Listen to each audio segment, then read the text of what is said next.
Welcome back to Kayfabe Corner, everyone. This is your host, Jordan Pierce Owens. I sit down with one of the stars of usually the Florida wrestling scene. I'm here today with my man, Dax the Axe. Dax, how you doing?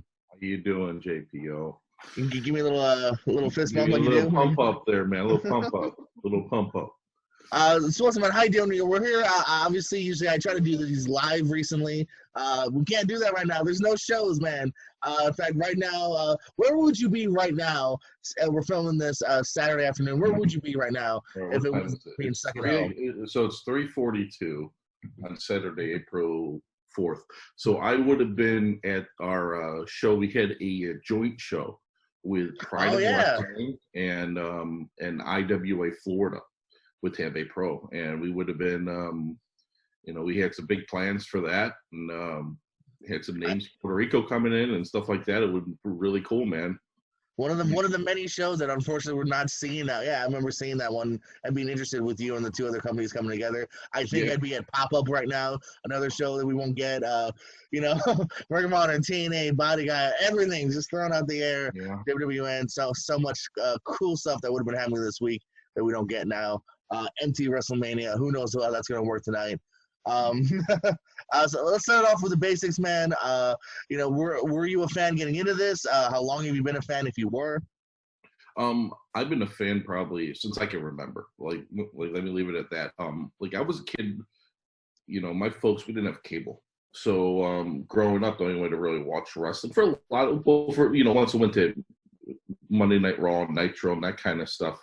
But I would go to my friends' houses, or I'd go to my cousins, or I'd go to my grandparents, and I could watch wrestling there. That was like one of the big draws of being. If I went somewhere else, they usually had cable. If they didn't have cable, they had VHSs or that kind of stuff. So, but I know this isn't the first moment, but some of the earlier memories I know I have is like, I remember there was a place. I'm a huge fan of movies and things like that, and as you are, and there was a place in Rochester, New York, where I'm from, called Video Barn, and Video Barn was just a video store, and I remember being there. We would always look at the videos, and they always had a section specifically. They just had the video game section. They had a section for wrestling, and I remember there was a Betamax version of WrestleMania 3. That's the only version of it that they had. And I remember one time to watch it, we had to rent the Betamax and go to my friend's house to watch it on his Betamax VCR. Well, it's not VCR, but you know what I mean. And I also remember coming home sometimes and we would catch flashes of wrestling on I think it was NBC or one of the public stations when they had Saturday Night Main Event, I believe it was called. And I remember seeing Hercules Hernandez, with a big chain, jacked up dude. He was a really good worker. I think I want to say he was wrestling maybe the Lanny Poffo. It could have been that or something like that. But I believe that was also the episode that Lanny had the altercation with Hulk Hogan. He wrestled him on that, and I actually talked to Lanny about that in person. I told him about that, and that's one of my first memories, at least that I can recall vividly happening. And but yeah, man, my cousins were everyone was obsessed in the early 90s and late 80s on wrestling, and I remember going to my aunts, and they would order every pay-per-view, all the big ones, the WrestleManias, the SummerSlams, and I would sit there and watch Macho and Hawk and Ultimate Warrior and Hawk, and but I was also a big fan of tentacle wrestling, like the Bulldogs and things like that. So a lot of that influence came very early on, and then we were rowdy kids, you know what I mean, in our neighborhood. So we had our own basement wrestling. We were the poster child for do not do this at home. We did everything at home. We all did at home. Yeah. So but the thing is and this is what a lot of young guys don't get exposure to, living through those times. But we didn't know it was fake or whatever, fake or work, whatever you want to call it. We didn't know it was scripted, but everyone knew kind of in the back of your head, it could be, because you heard people talking about it, saying. So it was always one of these things that you wanted to believe, and you're like, "Shut up, mom! It's real. Leave me alone. Just let me enjoy it. It's still real to me, man. It's still real to me." So, but anyway, when we were actually like wrestling at home, we didn't know any better. So basically, our rule was you couldn't strike, you couldn't punch somebody in the face or anything, but you could grapple all you wanted. So we would just grapple, like have little rumbles in the basement on top of mattresses, and we would have rope that's tied around the beams of the bottom of the house. Because up in New York, we have basements, so usually people had a lot of space in their basement, and that's what we did. So it was very early on that. Since I was where are you growing up? You're saying basement. Where did you grow up? Rochester, New York, Okay. specifically Henrietta, is where I actually grew up.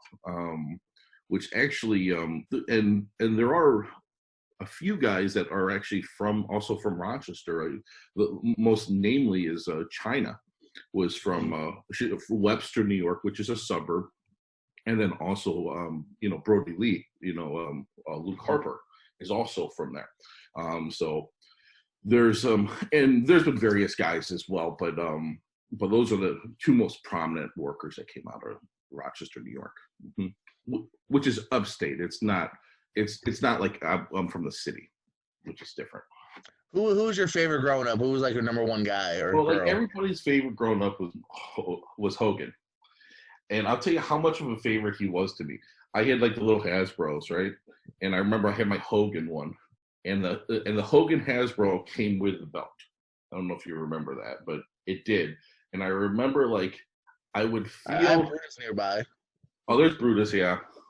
Yeah, those are the gulabs or whatever they're called. The Galoobs or no, yeah. Galoobs or whatever. But I remember it came with the belt, and I remember one time because like all the kids like when Warrior came about, it was like, man, this guy's really cool, man. Like, and it's almost like naughty to think that I might like him more than Hogan. I remember one time like all my friends like left the room after we were playing with our toys. And I remember I had like the Hogan and I had the Warrior right next to it. And I remember like taking the belt off like slowly when no one was looking, put it on the Warrior. And then like I heard my friends go, I'm gonna put it back over. Like it was like a mortal sin to not like Hogan. Like that's how much it was for me. So I mean, kayfabe was real back then, brother. I mean, it really was. And but yeah, man, like through the years, man, I mean, I was always a fan, like, especially like so everyone was Hogan. Ultimate Warrior was a big one, but for me, I was a big fan. Like my real name is David, and I was a big fan of Davey Boy Smith. And Davey, kids like my grandmother would always call me Davey Boy. Like a lot of my family would call me that, so I kind of gravitated towards him, and so he was a big influence, especially when he got his singles run, like after the Bulldogs. And then as I got older, gaining more of appreciation for the technical side. Of course, Chris Benoit was a huge fan. I was a huge fan of him coming from WCW. Then I heard about him being Pegasus Kid and that kind of stuff. I was a big fan of him there. And then, Brock Lesnar. And also a lot of people, overlook, I feel like, Andre the Giant. I mean, Andre was a good freaking worker for the time. I mean, like, and it's funny now looking back at it, like, he actually was on the tail end of his career when most people actually, like, when he was his most prominent, for us at least. Right, yeah. But you watch his older stuff, he can move around pretty good. So, like, I would probably leave it those, those guys, definitely.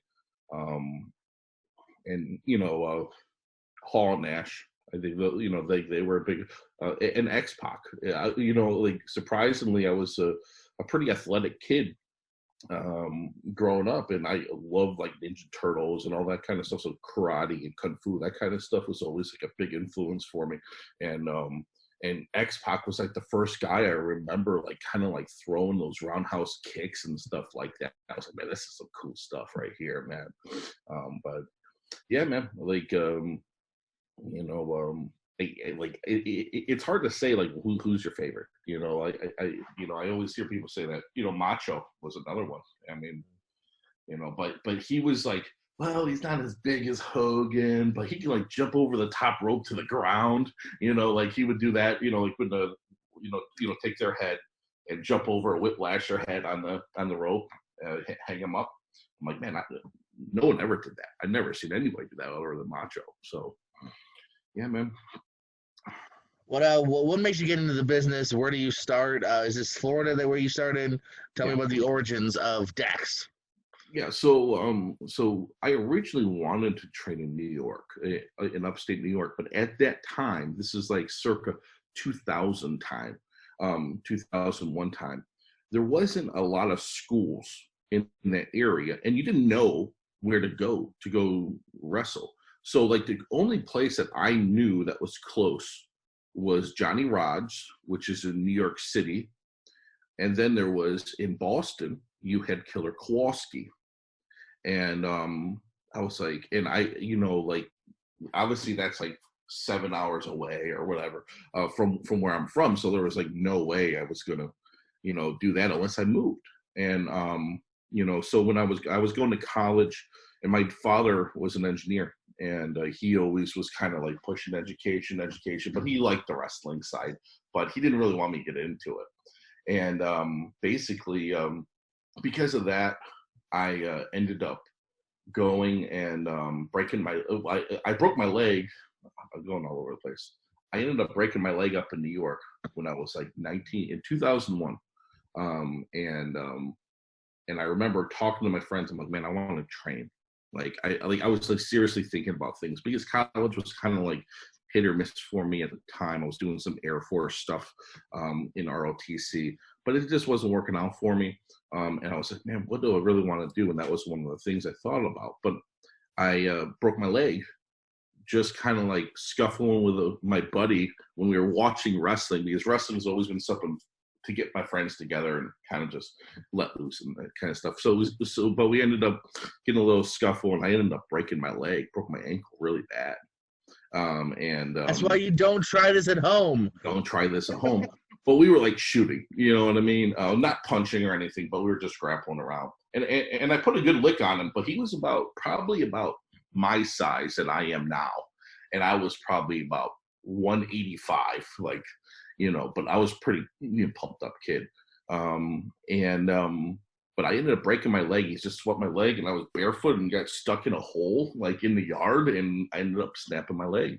So when I snapped my leg, that kind of okay, I got to focus on college and that kind of stuff. So I went and did that, and I went into the workforce after I graduated. I ended up moving to Florida, and finishing college, doing computer related stuff. And I was just working my career, and I always had that linger. Like I still watched wrestling, but I had this linger to want to wrestle. But I still didn't know how until podcast started coming around. And there used to be a website called, well, it's still there. It used to be called RajahWWF.com. And that's where you would get your rumors from, your dirt sheets. Yeah, I've been there. And basically I would go to that every single day. Like as soon as I got on my computer, I would go Rajah.com, or now it's Rajah.com. And sometimes they would have little things like, hey, this guy did a podcast or was on a radio show. Like they used to talk about Hogan being on Bubba Love Sponge. Then eventually they started talking about podcasts. So then there's Stone Cold's podcast. I'm like, hey, I'm at this point I'm working in my career. And but work on the computer, I throw my earphones on, I would listen to music, that kind of stuff. Well, then I started through on Steve Austin's podcast when it first started up. I threw on Jericho's podcast. I threw on Colt Cabana, eventually Colt Cabana. But all these podcasts had one thing in common, and the thing that they had in common was a lot of them, at least early on, were origin stories of how guys got into the business, which to me was like, oh my God, they're telling me how to get in, which I never realized, you know what I mean? And once life starts going, you're not really thinking about it. But then when you're getting all this people talking about, hey, I got in because of this or that, I'm like, man, that's similar to me. Like, why don't I go and try to find this? So, and coincidentally, my place was not very far from where Dean Malenko trained. on Lazy Lane in Tampa. So I ended up just drove over there, and they were closed. And I guess Dean had closed the school, the Malinkos had closed the school at this point. So I ended up calling the Wild Samoans. I ended up, and they weren't taking anybody over my age. And at that point, I was over 30 years old. And they're like, we only want guys younger. I'm like, okay, no problem. And I ended up calling 3D Academy. And I talked to a guy, I always forget his name, Dan Carr. And Dan Carr was one of the originators of American Gladiators. He's the guy that goes and trains these the guys at 3D for their fitness and conditioning and that kind of stuff before they start actually learning how to wrestle. And he kind of like talked to me, and I was really interested. I'm like, he's in Kissimmee, I'm in Tampa. It's kind of a drive, you know. But I started working from home at this point, so I'm like, maybe I could work it out and, you know, go over there early. But he's like, well, let me talk to the guys. I'll get back to you in a week or whatever. I'm like, okay, no problem. I never got a call back. So I ended up also contacting Uproar Academy. And I had seen Jay Lethal before, obviously from TNA. I was a big fan of the old TNA, even when it was like on pay-per-view. I don't know if people even remember that. But TNA started out Wednesdays? On Wednesdays, it was a $10 pay-per-view. And I remember I was working at Pizza Hut way back in the day, and one of my coworkers was telling me about it, and they got me hooked on it too. But yeah, it was really cool. They had Scott Hall and Ken Shamrock and that kind of stuff back then. And but anyway, I ended up there was a little contact sheet on the website for Uproar Academy, and I saw Jay was on there. And I was like, well, I knew Jay. I went to some TNA tapings as well. I think it was Hardcore Justice, and I think he wrestled Sanjay on that card. And I might have been there too, actually. yeah. And I hated the line at those things for Universal Studios. It was brutal. I don't think they ever figured it out. Yeah. Dude, we went there. I went there twice, and I only went there twice because it took like 10 hours, I feel like, to even like get in there. Waited in one line for like an hour or two to then go to another line for like another hour or two. Oh my God. It was such a mess. It's like, just let me buy a $20 ticket. But anyway, a guy called me up, and his name was Michael Patrick.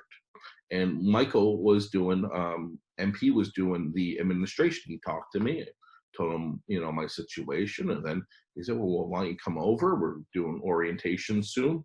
I went over there I went over there first just to check it out. And then I went and did orientation. And at that point, I saw a ring, and I was like, and then they were like, man, dude, you're like the biggest dude we've ever had walk through here, like from a size perspective. And I was like, I was going into this thinking I was a small guy, like because I remember I grew up in I used to be that little mark at in Blue Cross Arena or the War Memorial up in Rochester, New York, and we would wait, for the wrestlers to cross the parking lot where they went. And so I had seen these wrestlers, like even Edge. Edge is a tall dude. He's like 6'6", 6'5". And I was like, those guys are taller than me, so I'm still thinking in that, the only person I thought that was small was Kurt Angle. When I met him, I'm like, man, that guy's really kind of small, but he's a shooter, so whatever. And Benoit, I met Benoit before too, and he was short. But anyway, I go over there, and they're like, yeah, you're the biggest dude. I'm like, man, well, I guess that's my advantage in a sense. And I remember getting in there, and came to the first practice, and I was gun home, man. I was just like, I saw those ropes and that mat, and I remember like that was the first time I even touched a ring. You know what I mean? And I fell in love right there, man. I was like that was it, man. That desire, I just would show up, and I did have concerns because I was an older guy. I felt like I was being 30 years. I was 31 maybe, but I had a background in judo, and judo kind of some aspects are similar as far as how to fall. So I knew how to fall, slapping out and that kind of stuff. And I knew how to roll, which is a big thing. I never knew how to roll until I did judo, which was also later in life. And I ended up going, and started doing the stuff. And there was some differences on how you fell, but it was still, I knew how it felt to hit the ground. I knew how to do a roll. And then the way Jay teaches, he's so patient. And he was just going through every single little your right foot here, you drop your right arm. Like, it's like he dissects everything. And for a guy that is that good to also be able to teach down to that level of granularity is just incredible, and I just was in good hands with him. I really was. And he taught me, I learned just like everybody else. And my class started at 8 or 9 people. And we finished off by graduation. Lindsay Snow is the only wrestler that still wrestles out of my generation, which is class 4, like Jay's 4th class he ever taught. And her and I are the only ones still going. 4 people graduated, Lindsay, myself, and 2 other guys. One guy went in the Army, one guy just quit after his 2nd match. Yeah, man, it's just been a wild ride, man. I look back at that time, it feels like just yesterday to me, but it was like probably 5 years ago now, so. Was Dax always the name of the gimmick? What other kind of things did you roll around with, you and Jay? Yeah, well, the first name, like Jay, like we would cut promos, right? And I didn't really have a name like at that time, and we had to come up with something quick. So technically, my first name was Big D. That was my first name, and you could see how the vulgarity could be inserted. Yeah, it did. It took me a second, but then I went, "Oh, wait a minute." So that name got worked into a promo at least one time. I don't think Lindsay was there, so it was all guys, so it didn't matter. Yeah, I'm trying to think if there's any, but I really went, originally my real name, my first and middle name is David Alexander.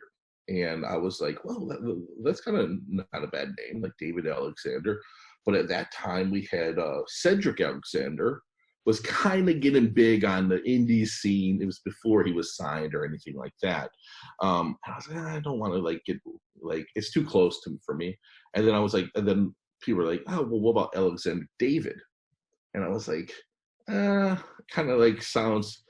Actually, Johnny Knockout, I saw him at Shine one time early in my career. And I remember because I used to do security for them and help out with the crew.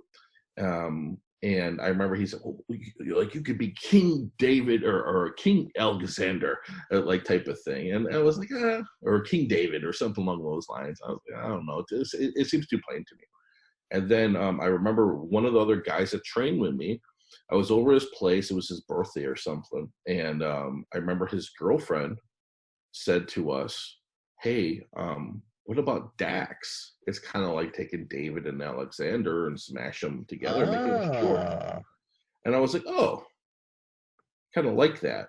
I like Dax. And then I remember I told Jay, and he's like Dax. So he started calling me Dax at practice because he wants to condition people to get used to responding to it.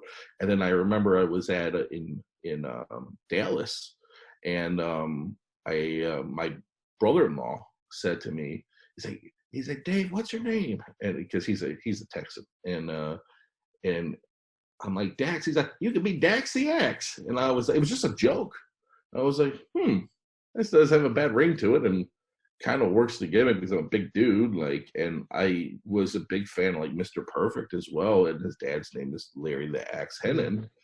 So I was like, well, let's roll with this. And I actually tried to reach out to Joe Hennon, but I was unsuccessful to see if I could kind of get the blessing, so to speak, from his father to use the Axe name.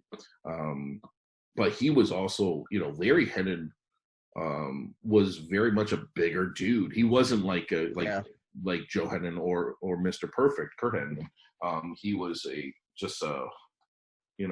big bruiser type guy. So it kind of worked. So I was like, it could work for me. So that's kind of where it came from. So you mentioned Uproar, which is where we first met, actually. Yeah. And at some point, Uproar, well, it doesn't turn into, but Jay Lethal's school turns into the Lethal Academy. Tell me a little bit more about the Lethal Academy, and also now, fast forwarding obviously a few years, but you play an even bigger part in that, correctly? Yeah, yeah. So basically, what happened was Jason, who kind of was one of the main owners of Uproar, ended up not wanting R.I.P. to. Uproar. Yeah, and Uproar was a good school. Well, it was a good academy. MP sort of ran more of the front end of the administration of the school, and Jason was more of the promotion side. And Jason decided to get out of it. He had some other stuff going on, and basically we didn't have a school anymore because so we ended up going, and I remember MP had contacted Frank Reyes, and Frank Reyes let us use his school on the day that they weren't using it, which was in Brandon or near Brandon, New York, Brandon, Florida, which is quite a bit of a drive from where the old school was in Clearwater. And so we would go over there once a week. We had Mondays that we could go over there. And I had been graduated by that point, and we were already like kind of helping out with the new class, just being the senior students type of thing. And I remember we caught wind that they were going to actually, that school was going to close and we weren't going to be able to train there anymore. So I ended up going and working my tech job for as long as I have. I get compensated pretty well, and I get a bonus. And I remember I was a single guy, had broken up with my ex-girlfriend at this point, and I was like, hey, I remember telling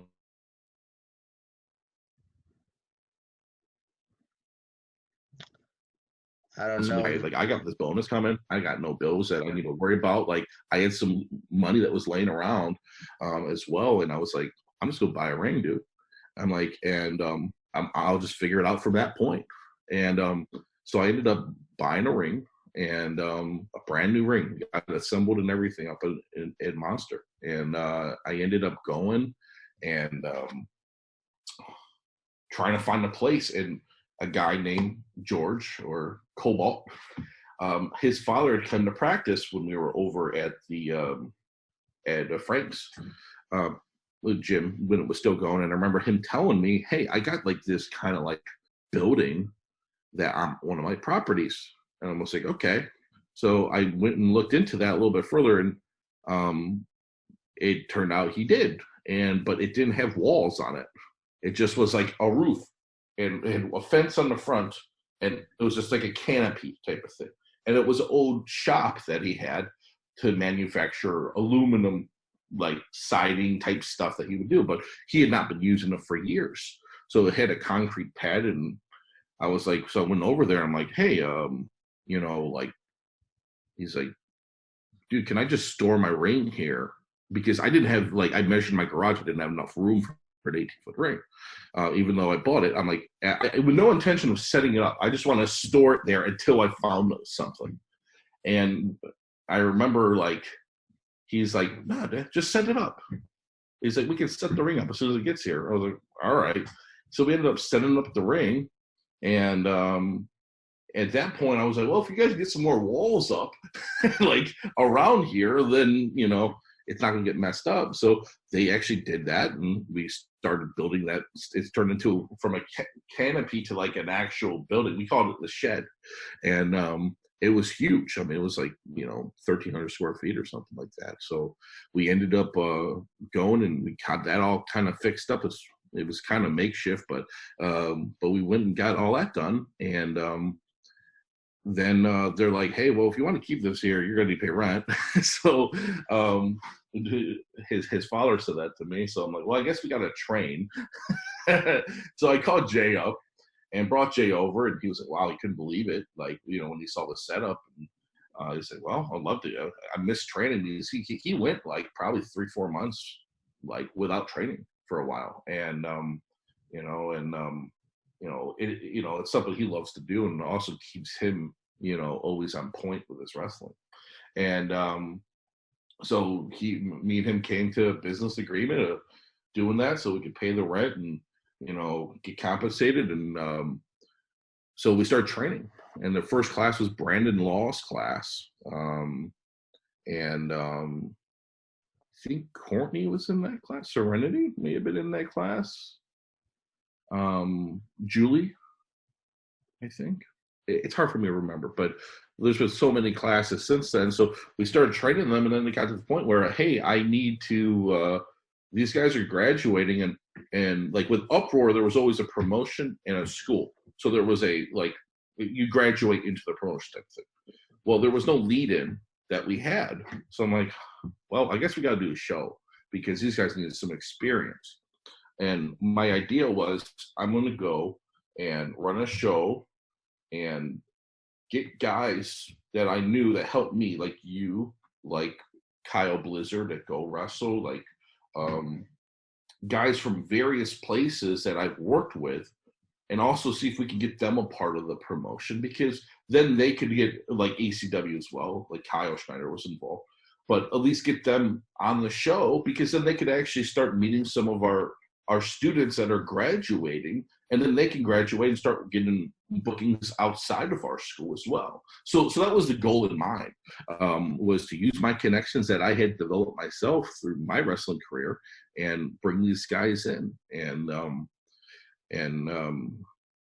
We did that. And, I had a connection over at the Big Top Flea Market, because I had ran a shop there for 2 years, running a video game shop. And that I had since not, done that. I moved on from doing that at that point, but I still had my connections over there, and they let me use the convention center in there, and that's how the first shows happened. And it was the first few shows were rough, were rough shows for me at least, because as the promoter, like you end up doing so much, and you don't know where to delegate, especially early on. But as you evolve, you start kind of getting your bearings and what things other people can do and what things you should do. So things got a lot easier as time went on. And so I basically kind of became the promoter side of the academy. My wife, also helps out now with the administration, the recruitment and enrollment. She'll do some of the graphic design stuff for us along with myself. And the video editing I take care of. And it's just, it's straight mom and pop, as far as that goes. Like, just everybody kind of has a job to do. And, even my son, he's one of the camera guys.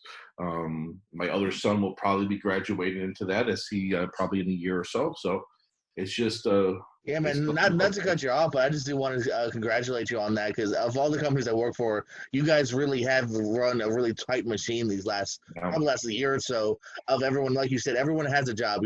So-and-so's doing stage, so-and-so's doing film, so-and-so's doing this. You guys really have a nice tight run ship there that I definitely want to congratulate you on. Thank you, brother. Thank you. And it was all through trial and error. You know what I mean? Like, everything in wrestling has been self-taught, except for the wrestling part, obviously. But the actual promotion side, it was from my observations of working your shows, or working Go Wrestle, or working various ACW shows, or whatever, other spot show, 2.0, Alex Porto or whatever. And at every place I would go to, I would kind of look and see, I like this. Like, if I saw something I liked, like my trade as a job up front is to, sorry about that. It is to be a consultant. Like that's my job. I'm on a technical side, but so I try to use a lot of those skills in consulting, which is taking the pros and cons of situations and getting rid of the cons and just bringing in the pros into your product. And that's exactly what I did. I just started taking those things, and luckily one of the biggest resources we have is the school, because we have students that are willing to help. And I'm very old school as far as like, hey, you got to help with setup. Like, if you want to get any, like, everybody that comes out of our academy is going to be humble. Even if their persona has an ego, deep down, that guy is humble. You know what I mean? And they're gonna work their butt off to get where they are. And because right now there's a lot of competition for spots on our shows. And when Lethal and Mercury, David Mercury's our assistant. Well, I should say he's assistant. He's a coach, just like Jay's a coach. When they tell me that these guys are ready, I'm chomping at the bit to get them on the show and get them featured. And but what we're trying to do now is it's not just, okay, we got a wrestler in black tights and black boots coming out. We have a wrestler that has a persona. We have a wrestler that they came up with, not something that was dumped on them. I mean, there may have been some influence that, hey, you might want to try this, or this is working or not working, but they time test their stuff. And we try to package them fully, so because we know as soon as they go on our show, they're probably going to end up on some other show probably within a few months. So we know that these guys are, you know, like some of them we're just trying them out. They get a tryout match. But some of them also, we know that they're probably going to be working other shows within 3 months. So you might as well make sure that these guys are ready coming out the door. We don't want anyone coming out like, you know, partially cooked. You know what I mean? Speaking of gimmicks, now stop me if we can't talk about this, but can we talk about a certain doctor? Oh, Mr. Dr. Dax. Yes. Yes, the physician of violence. Yeah, I mean, it's a new persona. You know, it started at MLW, and they wanted sort of like a mass monster type role, and I gain a lot of study and influence from Abyss. He's a big influence on me, and I needed to get a mask, and because I needed to do something different, and this is Dr. Dax. It's still a work in progress, like any gimmick is. You know, it's still a work in progress, but I'm definitely having fun with it. I'm still kind of, you know, figuring out some of the. It's funny. I can come up with a million ideas for other people, but when it comes to yourself, that is the hardest thing to come up with ideas for. But the idea for Dr. Dax is he's sort of a black market doctor of organ collection and that type of stuff and black arts and that's the concept for him. And just to be that big monster, and right now in MLW, there's not a lot of other big guys like that. So you know, I'm real happy that to see what is to come here, and hopefully when we get over this whole virus situation, you will see. Some more of Dr. Dax. So I've seen you have some bangers. What are some of your favorite matches you've had so far? Favorite matches? You know, actually, you know, a match that I really enjoyed last year was actually at your show. It was one of the last shows I worked. I worked a tag match against was it a tag tournament that we had, and then we ended up facing Chris and I ended up facing Monstar and Joe in the main event. Okay. Yep. Yeah. But that was a really fun tag match. We've had some, like from a tag perspective in the Renegades, we've had some awesome matches up there. Some higher profile matches. I got to wrestle Bull Dempsey. That was a real good learning experience for me over at the Castle Championship Wrestling. I ended up, you know, of course, you know, I had a match with Jay Lethal, which was a tag match. That was a fun match. Working with him, you know, like once you figure out working with some of these higher profile guys, it's actually a lot easier to wrestle them because it's like a day off. You know, wrestling those guys. You would think like it would be hard, but no, it's super easy wrestling them. But you also got to push yourself, and you really don't want to make any mistakes. At MLW, I got to wrestle King Mo, and it was a short match, but it was still it was my first TV match. I'm trying to think some, you know, had a lot of fun matches, man. You know, another match I really look fondly back on is another match last year at your promotion when I wrestled Tank Abrams. You know, Nick. Yes, yeah, definitely. That was a real fun match that we had, man. Yeah, I enjoyed that. He's really matured a lot as a professional wrestler. Him and I were over there at DWI years ago, working those Sunday shows every other week, and to see where he is now, he's doing incredible. But yeah, like that was a really fun match. My match with Chris Calloway, blow off match, which was at about 105 degrees outside. That one was a good banger, man. But yeah, man. Just mention those. I mean, Hunter Law. That was a fun one. I had a heavyweight title match against him at Tambay Pro, and in a singles match, that was a lot of fun. Again, another guy like, man, just working with him is a day off, man. It's so fun. The absolute best. Yeah, absolute best. And just to be greedy here, I was the one that coined that phrase for him, actually. The absolute best.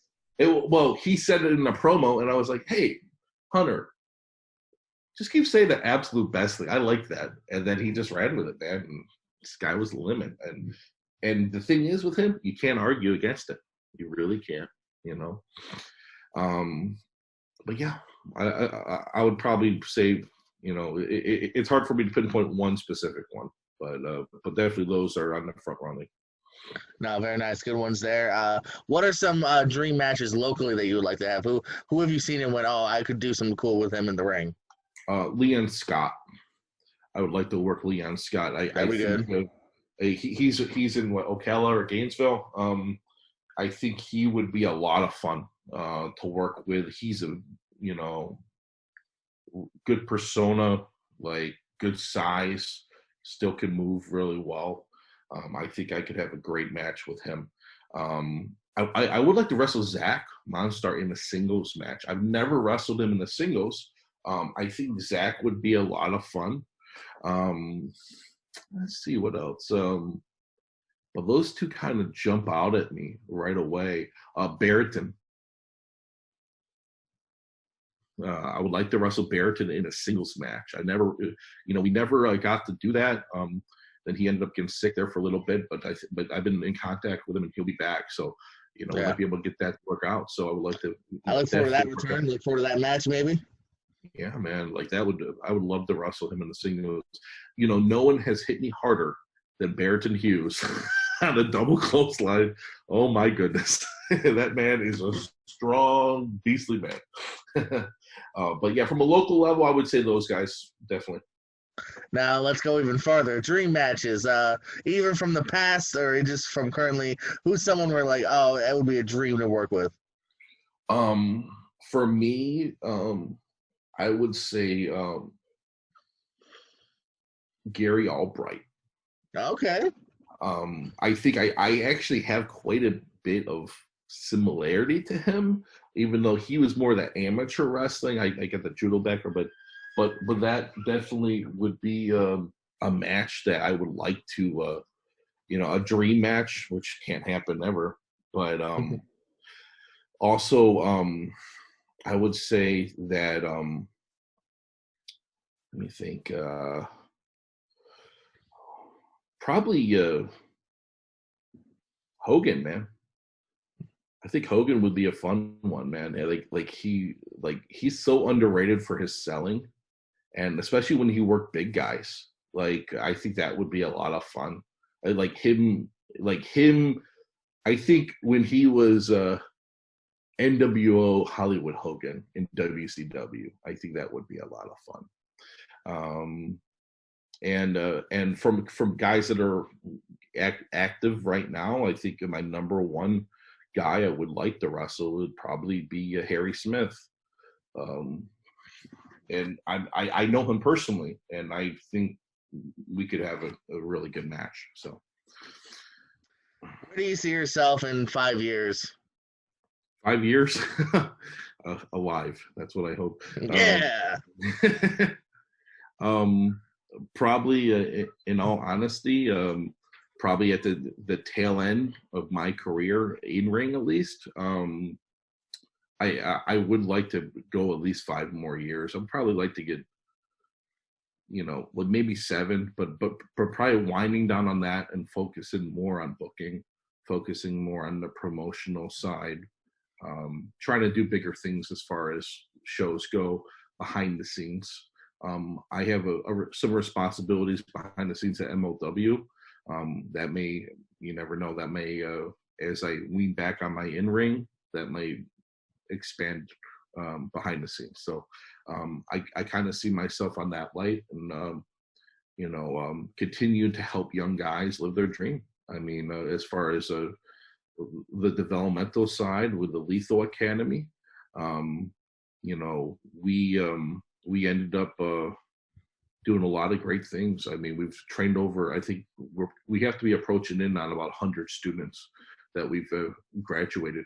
And I'm really proud of that, to see all these young guys going out and living their dreams, because I wasn't able to do that when I was younger. I had too many life obstacles in the way to be able to go and do that.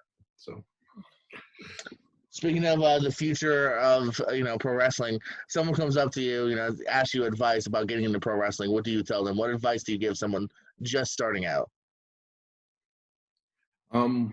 Well, I actually get this question a lot, and the thing I tell them, there's 3 things that they have to have. Like every person has to have. One, they have to be financially ready to do this. Meaning, if they have a job that requires them to be there every Friday and Saturday night, it's going to be hard to be a professional wrestler, because that's your main schedule is Friday, Saturday, or Sunday.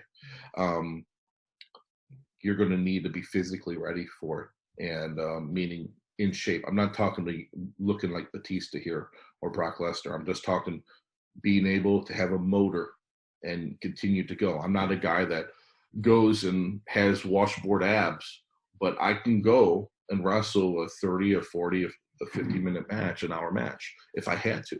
And you have to be in shape in that regard, and you have to be strong enough to pick these people up and trust them with your body.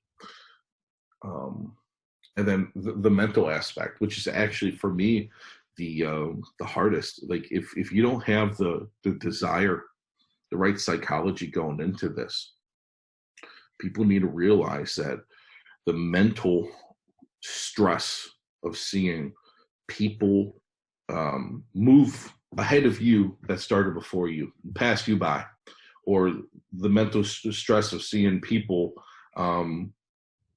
fail, that you put so much in, of opportunities that you could have had that you didn't take advantage of and someone else may have taken. There's a lot of mental anguish that, like, a mental toll that comes along with it. So you really need to be psychologically there to realize that this is something that you really want to do, and you're going to have to be able to put your ego aside. Listen, I'll lay down for anybody, if it's for the right reasons, and if that's what the bosses tell me to do, I go out there and do my job. Like I just had a match with Dominic Guarini on MLW, and the match was, a short match. I wouldn't call it a squash, but it was something like we told a story and we did it in a minute and a half or 2 minutes. There's nothing wrong with that. That was what I was asked to me, and when I go to the back and Court Bauer tells me that was exactly what I wanted, big thumbs up there. Hey man, I'm just going out there to do my job. I didn't get to go out there and have a 40-minute banger, but I got out there, I told a story, I did my job, and I came to the back, and people were happy about that. And that's what's going to get you to stick around. These guys coming out the gate thinking that they're going to be some superstar and immediately, doesn't work like that. And it's hard to work that through. Like, a good example is a guy that you have down there at Real Pro, and Leo Knox. And Leo was a guy I remember announcing for us and setting up the ring. He still sets up the ring, and he was a champion. And I was like, man, this kid, like, And then I remember seeing him bump, and I was like, man, this kid really, like, at first I'm like, he probably has ego, but I remember seeing him working so hard. And he was one of Steve's students, and I was like, man, like, this kid, he got something here. Like, he keeps sticking around, because I've seen a few guys go in and out, but this guy's still around. You know what I mean? So, he's a good example of that. But also, as a promoter, you also don't want to strike too late on some of guys, especially guys that, like, have it right then. You know what I mean? Because if you don't strike on them, someone else will. So you definitely always have to have an eye for talent in that regard. And it doesn't mean if you don't get pushed right away, it doesn't mean you don't have talent. You sticking around as long as you can is probably the most important, to have the patience and just doing your job. So usually we talk about upcoming events. I guess there's not really anything upcoming right now. But man, I still don't know what I'm gonna do. Oh yeah, because I was like, well, do I still go with the shows that I had planned? Yeah, it's like, because we had Against All Odds that was supposed to be coming up. Well, that show never happened. I still have storyline that I have to continue on. So I think I'm just going to keep Against All Odds, and we got to figure out the date. But then the Mania shows, they went a wash at this point. So I kind of like, okay, I think I'm going to just, those shows were more of spotlight shows anyway. Right. There wasn't as much storyline. So I feel like, we can continue what we were doing in St. Pete at St. Pete when we get the green light to do that. But the Mania shows are just going to have to get kind of flushed for now. Yeah, I'm in the same boat, brother. I definitely understand about figuring all that out. That's gonna be fun. How much longer we're gonna have to wait? Any merch plugs? Anywhere we can buy some Dax stuff or companies want to add? Yeah, definitely. I just got a new shirt. The first Dr. Dax official shirt is up on Pro Wrestling Tees. Just search for Axe, DAX. So that is out for $20. Best $20 you can spend. It was actually designed by one half of Dakota, Mr. Ronnie Rios. So he did the artwork on that. Did a great job. Tampa Bay Pro Wrestling.com. If you want to become a pro wrestler, move down here to the Tampa Bay area. We'll get you trained up. Usually it takes about 4 months for the beginner's class, and give or take 4 to 6 months for the advanced class before you start wrestling shows. The price of that is $2,000 or $1,999. That dollar makes a difference. Every dollar counts. Keep your eye on Fight TV, Tampa Bay Pro Wrestling. We are a channel on there. We try to release a new 1-hour episode every 2 weeks. And of course, probably the best place to stay in touch with Tampa Bay Pro Wrestling is on our Facebook page. I do a lot of promoting on Facebook. We still get on Instagram and Twitter, but for the most up-to-date information, I would go out to our Facebook page, Tampa Bay Pro Wrestling. So that's pretty much the plugs I want to put in right now. Of course, Real Pro Wrestling. You might see me down there from time to time. I'm not working as much indie shots, but I will do it for some of the good brothers. That's been good to me. Go Wrestle up in Daytona. Kyle runs a great promotion up there, and Pro Wrestling 2.0 in Orlando with Alex Porto. Definitely something to keep an eye on with them as well. And SWA, hold on, Southeastern Wrestling Association, I don't think it's Alliance, SWA in Pavo, Georgia.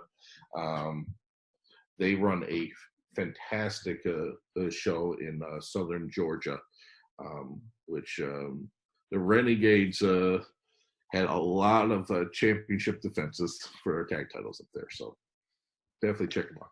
Off air, we're going to talk about Chris Calloway. I don't know where he's at, but we'll talk about that later. Actually, I think Chris just knocked on my door a few minutes ago. That was him?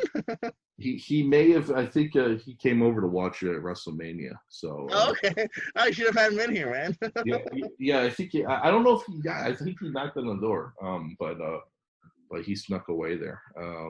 But yeah, he's over here, and we'll go watch some Mania and see how it comes out here. Hopefully, they got some cool 3D effects of like dragons and different stuff like that. Yeah, if you're missing the crowd, just play an old crowd show in the background, and yeah. Well, see, like that's what I was saying. I'm like, just get some like those big TV, those big LED screens that they have, but just put fans right on. Like, hey, you know what else they could do? They could take like use like Zoom like we are on now, or like some sort of WebEx or whatever, and have the fans remote in, and then each tiny little box would be the face of the fan. And then just all the chatter is on top of it. All around, yeah. And then have the speakers of the fans coming through. I think that'd be kind of cool. All right, Vince, you heard it here, man. Anything else you want to say to the wrestling world out here, man? It's been a pleasure. Hey, man, just for the guys that are in this quarantine situation, everybody's in it. You know what I mean? It's not just wrestling. So just stay safe and take care of each other. And when we get this through this, we are going to have some badass bangers. Yeah. I'll tell you that much, man. There's a lot of pent up frustration, so we're gonna come at it pretty hard. A lot of people, just chomping at the bit to get out there. I gotta plug Major League Wrestling, of course. I forgot. Major League Wrestling on beIN Sports, also on YouTube. Check them out. Absolutely. Right. Oh, that's always a fantastic show from top to bottom here. Oh man, Dr. Dax and one of the best rosters out there. One of the roster's incredible, man. Like we barely talk about MLW, but MLW is like, even before I started working with them, I was watching it. They acted because we had Snoop on there and some of the guys would get on. But man, like the show was so tight, man. Like the way they got that 1 hour is action packed, and I'm not just saying that because I'm a part of it now, but it really is such a good product. Such a good product. I can vouch too, just as a fan, man, from episode 1. I was an old school fan back in the early 2000s. Oh, the early days. So, and once they came back and saw the roster they had, and they've continued to just have this fantastic roster, it's definitely a top-notch show each week. Check it out on YouTube if you don't have behind the scenes to see how, like, Court and the other guys, the producers, the writers and stuff, like how they do stuff, like they're so detailed, man. And it's like they're so creative. Like when I see like some of the stuff that they're doing for promos and the way they put things together, I'm like, man, this is like on another level, man. Like it's just unreal, some of the stuff that you see. But the coolest thing about them is they're not afraid of taking ideas. They're open to ideas, even from the workers, to have input. So it's not so rigid, but you always have a direction of where you're going.